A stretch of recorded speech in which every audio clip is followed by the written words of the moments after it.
အိမ်မှာအရက်ပြန်ရှိသူများကြုံမသွားပါနဲ့အရက်ပြန်ကိုအသုံးချနိုင်သောအံ့ဩဖွယ်ရာနီလန်းလေးများအရက်ပြန်ကအိမ်တိုင်းရဲ့စေးတစ်တာထဲမှာထားတဲ့ပစ္စည်းပါသူကပိုးတက်တာချွေးပေါက်ခြင်းတာလင်းနမင်လိုမျိုးအသုံးဝင်တာပစ္စည်းမျက်နှာပြင်ပေါ်ကပိုးတွေကိုတေးစေတာတွေအတွက်ထိထိရောက်ရောက်အသုံးဝင်ပါတယ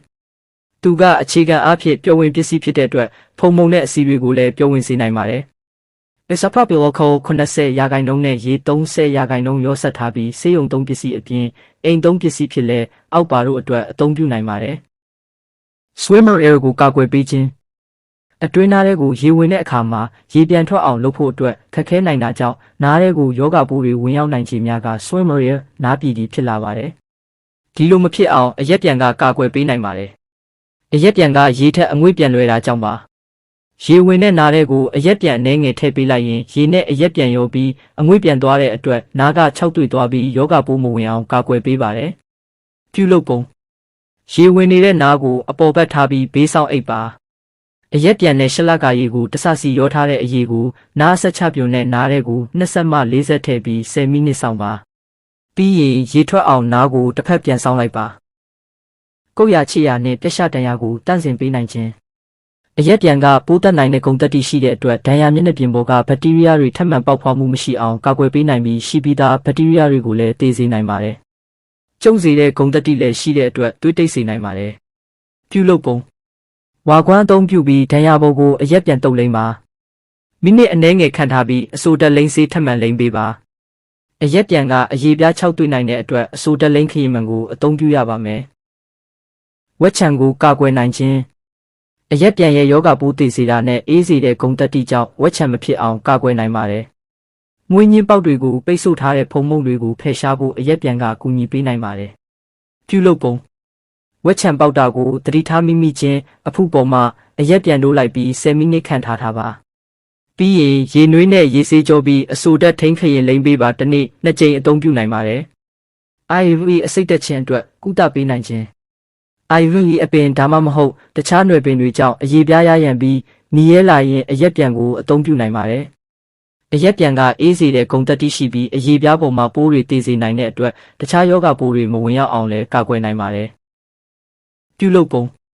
စက္ကူပေါ်မှာအရက်ပြန်ဆွတ်ပြီးအစိမ့်မိနေတဲ့အရေပြားပေါ်မှာတုပ်လိုက်ပါ။အရေပြားလုံးဝ6တွေ့သွားရင်ရေနွေးဆက်ပြားနဲ့ဆေးကြောပါ။2ရက်3ရက်အထိပြုလုပ်ပေးနိုင်ပါတယ်။ခြေသေးမှုပိုးဝင်ခြင်းအတွက်ကုသနိုင်ခြင်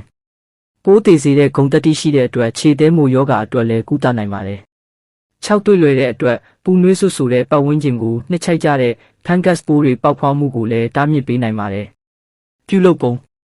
အရက်ပြန်နဲ့ရှလကာရှည်ကိုစတူရောထားပါ။အဲ့ဒီအရေကိုဝါကွန်းဆွပြီးမှုရှိနေတဲ့ခြေသေးပေါ်မှာတင်ထားပါ။ဝါကွန်းနေရာမရွေ့အောင်ပတ်တီးနဲ့ထိန်းထားပေးပါ။မိနစ်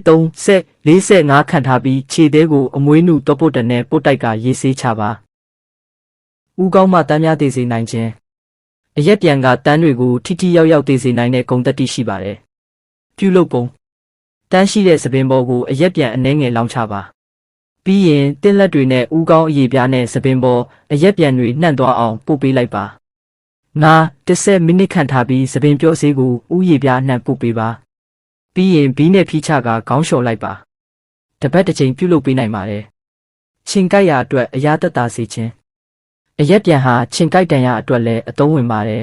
။ရားရန်နာရောင်ရမ်းတာနဲ့နာကျင်မှုဝေဒနာတွေတက်တာစေတဲ့အပြင်ခြင်ကိုက်ဖို့လည်းအမြန်လျော့ကျသွားနိုင်ပါတယ်။ပြုလုပ်ပုံခြင်ကိုက်တန်ရပေါ်မှာအရက်ပြန်နဲ့1မိနစ်ခန့်နှိပ်ပြီးပို့ပါ10မိနစ်ခန့်ထားပြီးရေအေးနဲ့ဆေးချပါပြီးရင်အဆိုတက်ထိန်ခရင်လိမ့်ပေးလိုက်ပါကြွက်သားနာကျင်ခြင်းအတွက်ကုသနိုင်ခြင်းအရက်ပြန်ကိုလင်းနမင်းလိုအသုံးပြုနိုင်တဲ့အတွက်ကြွက်သားကိုက်ခဲတာဒါမှမဟုတ်အစစ်နာကျင်တာတွေအတွက်လည်းအလွန်အသုံးဝင်ပါတယ်။ဒဏ်ရာရတဲ့ကြွက်သားဒါမှမဟုတ်အစစ်နေရာကိုတွေးလက်ပတ်မှုကောင်းမွန်စေတဲ့အတွက်ဝေဒနာသက်သာသွားတာပါ။ပြုလုပ်ပုံနာကျင်တဲ့ကြွက်သားပေါ်မှာအရက်ပြန်ပုတ်လိမ့်ပါ10မိနစ်ခန့်စက်ဝိုင်းပုံတရံနှိပ်ပေးပြီးမျက်နှာတုပ်ပဝါနဲ့မိနစ်30ခန့်ပတ်ထားပေးပါ။တစ်နေ့ကို2-3ကြိမ်ပြုလုပ်နိုင်ပါတယ်။မင်းစွန်းရာကိုဖျက်နိုင်ခြင်းအရက်ပြန်ဟာအဝိဒါမှမဟုတ်ကော်စောပေါ်မှာမင်းစွန်းရာတွေကိုလည်းဖယ်ရှားပေးနိုင်ပါတယ်။ပြုလုပ်ပုံမင်းစွန်းနေတဲ့နေရာမှာစက်ကူနဲ့မင်းဆုပ်သွားအောင်ဖိကပ်ပေးပါ။ပြီးရင်အရက်ပြန်ဆုပ်ပေးပါ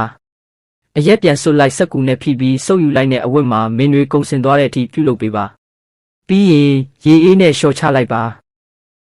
ကော်စောပေါ်မှာမင်းစွန်းရာကိုဖယ်ရှားလို့ရင်ဆက်ပြာကြီးနှစ်ဆအရက်ပြန်တစ်ဆရောဆက်ပြီးအသုံးပြုရပါမယ်။မှန်များကိုကြည်လင်စေနိုင်ခြင်း